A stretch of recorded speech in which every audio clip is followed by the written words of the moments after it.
Greetings Exiles, I'm Cod Raziel, and today I'm just going to bring you some tips and tricks for Totem users. More specifically Hierophant Totem users, although a few of these tips will apply to other classes. Now, the first tip, and this is new to Betrayal League, is the Multiple Totems Support Gem.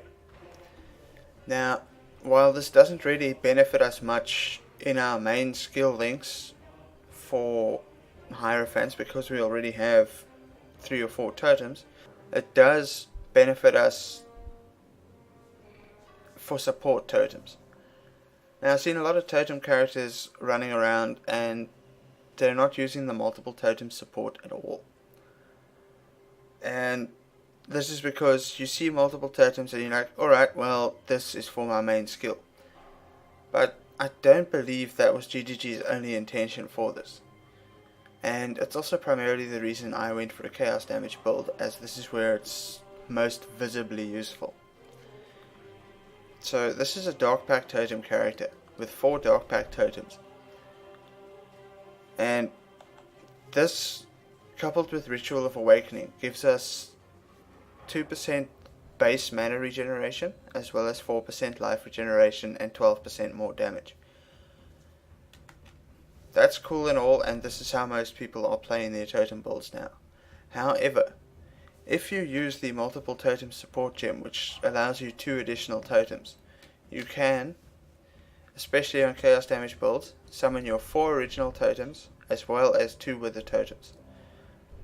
And as you can see, we can still keep summoning our totems, and we can resummon our wither totems. Now this sort of utility is pretty fantastic, especially for chaos builds, but for non-chaos builds you could also use things like decoy totem, devouring totem. You could use shockwave totems to knock enemies back if you really wanted to. A different type of damage totem. But in essence, having those 2 extra totems gives us another 1% base mana regeneration, 6% more damage, and 2% life regeneration for a minimum of 2 socket links. In my opinion, there's no real reason you shouldn't be doing this if you're playing a totem build. Next up, many of you already know this, but the unique chest Soul Mantle grants us an additional totem with the downside of cursing us with a level 20 curse.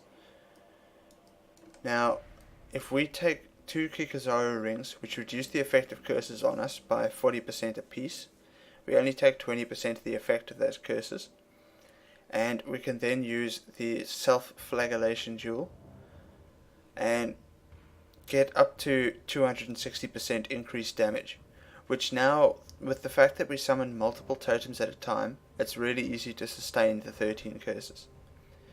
There is also a really expensive shield by the name of Atziri's Reflection, which is a fated version of Atziri's Mirror, which would give you 100% curse effectiveness reduction and open up your ring slots.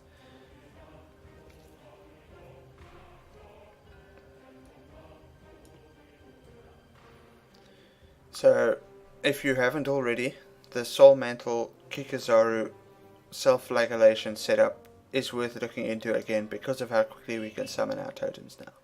And the last big tip that a lot of people who are playing Hierophants don't seem to be interested in is the Dance of the Offered or Omeyokan boots. Now what these do is grant you Onslaught while you're not on low mana.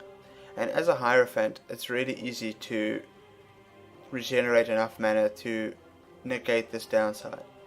Additionally, if you're using a high amount of Mind Over Matter and a large amount of mana, you also get a lot of dodge chance from Omeyokan. So if you haven't figured out what kind of boots you are going to use on your character, I do recommend checking out Dance of the Offered or Omeyokan.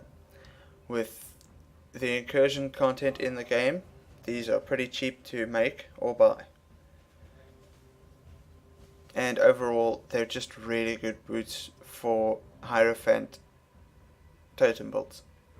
At very least, they free up a flask slot. And for me, they just make the gameplay feel so much smoother.